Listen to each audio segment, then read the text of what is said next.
Ciao! Questa settimana ho fatto una piccola modifica alla programmazione che avevo previsto per fare questo video che ha a tema il pirografo.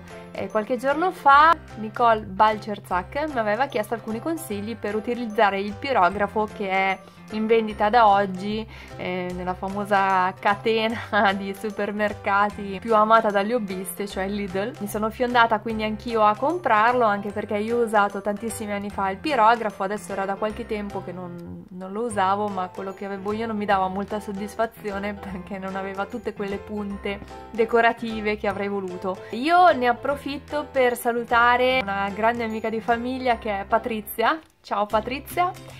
Che è stata la prima persona che mi ha affascinato utilizzando il pirografo, però stiamo parlando davvero di tanti anni fa. Io andavo in montagna, ero piccola, e Patrizia faceva dei bellissimi lavori con il pirografo. Adesso era da qualche anno che non lo usavo più, ricomincio a usarlo insieme a voi, ma qualche piccolo consiglio sono riuscita a darvelo. Ne approfitto anche per dirvi che ho creato un gruppo su Facebook, si chiama Vivi con Letizia il gruppo, guarda che fantasia, e nel gruppo potete iscrivervi per condividere i vostri lavori, i vostri video tutorial che riguardano il DIY, cioè il fai da te. Non è un gruppo per la vendita, per quello ce ne sono già tantissimi altri su Facebook. E io vi aspetto e spero che vi faccia piacere condividere con noi le vostre creazioni. Vi lascio al video tutorial su come usare il pirografo del Lidl e noi ci vediamo alla prossima. Ciao! Iniziamo aprendo la scatola del pirografo.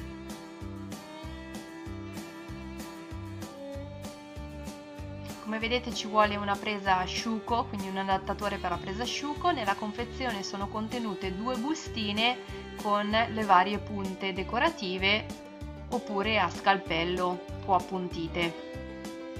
Queste sono quelle decorative.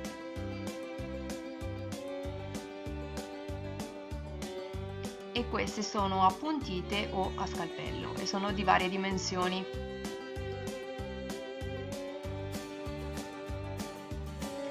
Questo è il sostegno, quindi basta aprirlo e poi il pirografo va appoggiato in questo modo. Prima di mettere la spina nella corrente bisogna avvitare la punta, quindi mi raccomando fate attenzione perché questo attrezzo scalda a 500 gradi e se ci mettete le mani sopra vi fate tanto male, quindi fate sempre attenzione. Io ho usato un pezzettino di compensato per fare i primi esercizi e ho usato anche queste forme di legno decorative natalizie che avevate già visto in qualche video precedente. Io ho sempre fatto raffreddare prima di cambiare la punta, almeno 15 minuti, anche così comunque poi è ancora un pochino caldo, quindi fate attenzione. Chiaramente più è buona la qualità del legno che usate per fare le vostre decorazioni, meglio è. Vi consiglio di esercitarvi abbastanza, soprattutto se non avete mai usato il pirografo, e una delle cose che inizialmente ho trovato io più scomoda è l'impugnatura, perché è molto più alta di come si tiene la penna, ad esempio.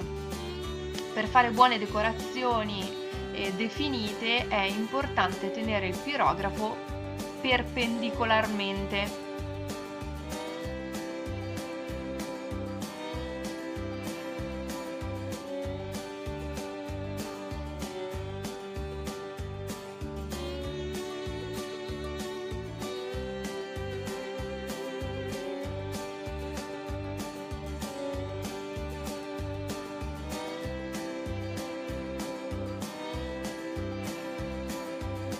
Diverso è invece se usiamo le punte a scalpello. Come vedete io adesso la sto usando con diverse inclinazioni per capire un po' qual è la resa.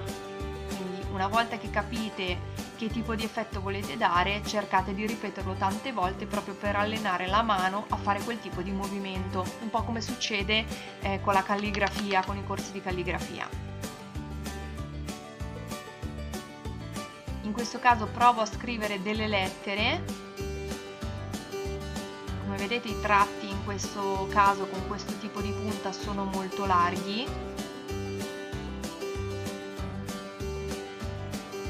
Vi vi consiglio di iniziare a esercitarvi con le punte più larghe, perché questa punta sottile, che è quella più fine di tutte, permette di fare dei tratti molto sottili, è vero, ma è anche quella con cui, se non siete tanto pratiche, è più facile che si notino le imprecisioni.